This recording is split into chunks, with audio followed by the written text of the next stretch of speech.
पड़ा हुआ है।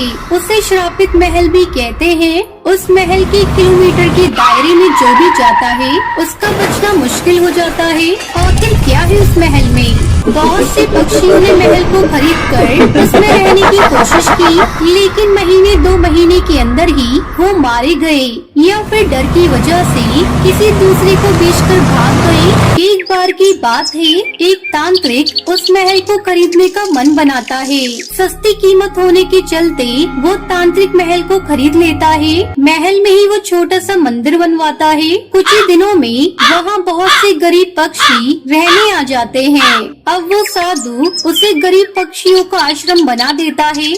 ऐसा लगता है कि मानो शापित महल अब बिल्कुल ठीक हो गया हो। अब मेरा कुछ नहीं होगा। महल को खरीदकर मैंने बाजी जीत ली। अब मैं सब भूतिया महलों को खरीद कर उसका मालिक बन जाऊंगा। और अब इसी तरह वो तांत्रिक सब भयानक महलों को खरीद लेता है और उन सबको आश्रम बना देता है।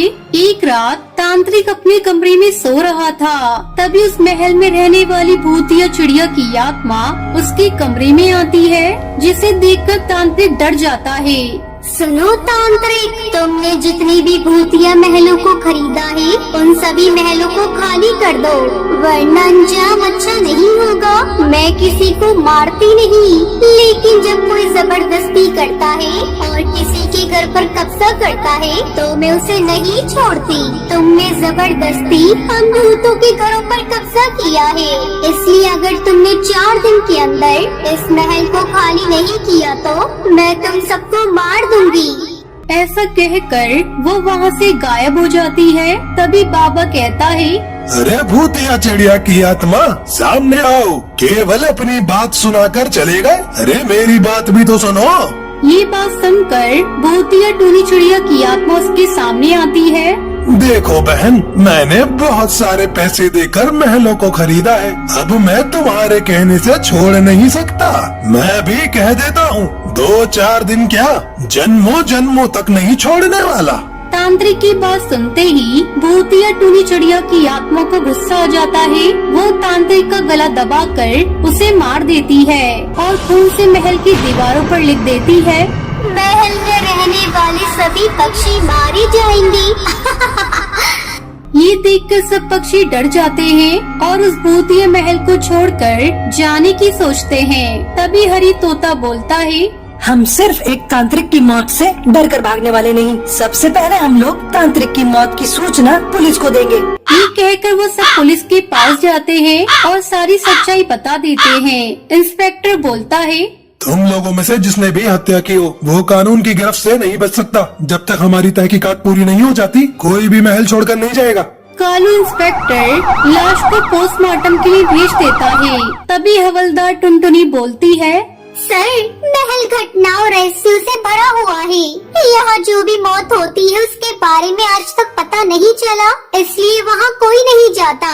वो महल तो बहुत दिनों से वीरान पड़ा हुआ था।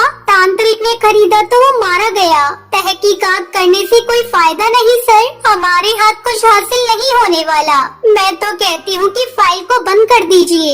ये सुनकर इंस्पेक्टर कालू कौवा कहता है, अगर ऐसी बात है तो मैं उसका सच जानकर रहूंगा कि पक्षियों को कौन कौन मार रहा है।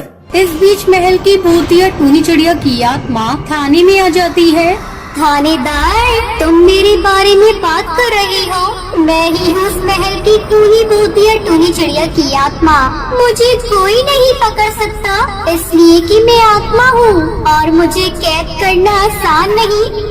इस तरह भूतिया टूनी चिड़िया की आत्मा थाने के अंदर ही थानेदार को मार देती है और जेल की दीवारों पर लिख देती है, महल में रहने वाले कातिल की तलाश जो भी करेगा वो इसी तरह मारा जाएगा।